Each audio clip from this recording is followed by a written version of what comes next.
दोस्तों, ये बात बिल्कुल सत्य है कि सच्ची भक्ति से परमात्मा को जीता जा सकता है।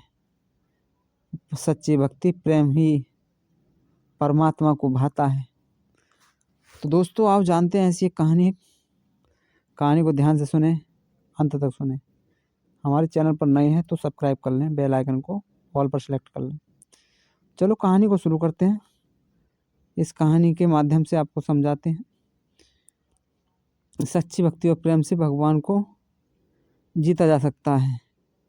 एक संत और सेठ की कहानी है, जिसमें संत का भगवान पर अटूट विश्वास है कि वो प्रसाद में जहरीला भोजन खाने से भी परहेज नहीं करता। इसके बाद भगवान जो करते हैं उसे देखकर भी सभी हैरान रह जाते हैं। एक सेठ जी बड़े कंजूस थे। एक दिन उन्होंने दुकान पर बेटे को बैठा दिया और बेटे से बोले कि बिना पैसा लिए किसी को कुछ मत देना, मैं अभी आया। अकस्मात एक संत आए जो अलग अलग जगह से एक समय की भोजन सामग्री लेते थे।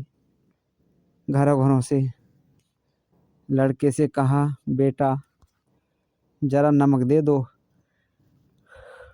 लड़के ने संत को डिब्बा खोलकर एक चम्मच नमक दिया। सेठ जी आए तो देखा कि डिब्बा खुला पड़ा था। सेठ जी ने कहा कि क्या बेटा बेटा बोला।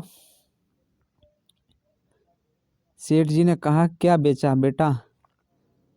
बोला, एक संत जो तालाब पर रहते हैं उनको एक चम्मच नमक दिया है। सेठ का माथा ठनका। वो बोले, अरे मूर्ख, इसमें तो जहरीला पदार्थ था। अब सेठ जी भागकर संत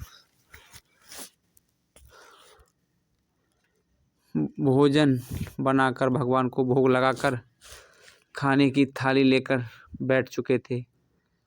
सेठ जी दूर से ही बोले, महाराज रुकिए, आप जो नमक लाए थे नमक नहीं था बल्कि जहरीला पदार्थ था। कृपा करके आप ये भोजन ना करें।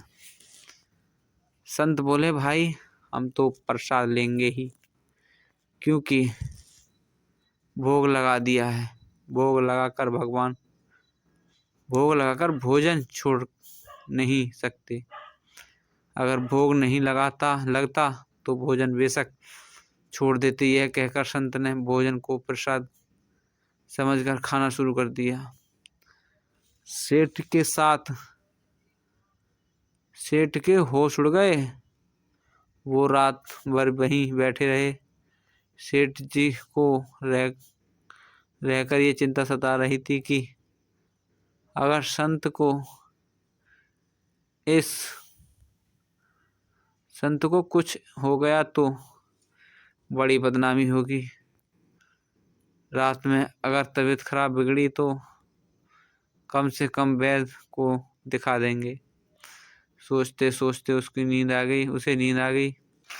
सुबह रोज की तरह संत जल्दी उठकर और नदी में स्नान करने लगे। सेठ जी ने कहा, महाराज तबीयत तो ठीक है?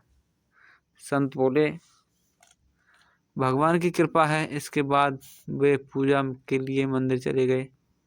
जैसे ही संत ने मंदिर का द्वार खोला तो देखा कि भगवान के श्रीमुख के 2 भाग हो गए और शरीर काला पड़ा था। ये देखते ही सेठ को सब समझ आ गया कि भक्त के अटल विश्वास को देखकर भगवान ने भोजन का जहर भोग के रूप में स्वयं ग्रहण कर लिया और भक्त को प्रसाद ग्रहण कराया। इसके बाद सेठ जी ने तुरंत घर जाकर भोजन को दुकान सौंप दी और संत की शरण में आकर भगवान की भक्ति करने लगे। तो दोस्तों आप इस कहानी से क्या सीखे हमें कमेंट कर अवश्य बताएं। हमारे चैनल पर नए हैं तो सब्सक्राइब कर लें, बेल आइकन को ऑल पर सिलेक्ट कर लें। कहानी को 1 लाख जरूर करें। कहानी अब यहीं समाप्त होती है। मिलते हैं अगली कहानी के साथ इसी समय पर।